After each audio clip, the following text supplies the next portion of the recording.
Turuan ko kayo kung paano nga ba mag-record habang naglalaro ng games. Easy lang yan. First, punta ka sa Play Store. Hanapin ko yung Play Store.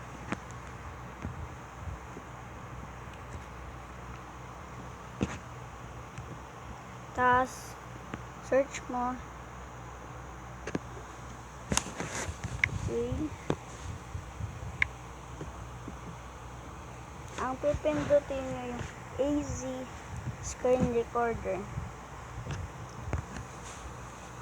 Download nyo.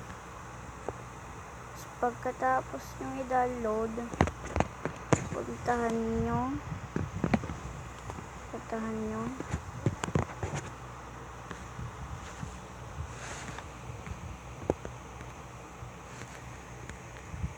Short. Tapos pwede na kayong mag-record. Paalam.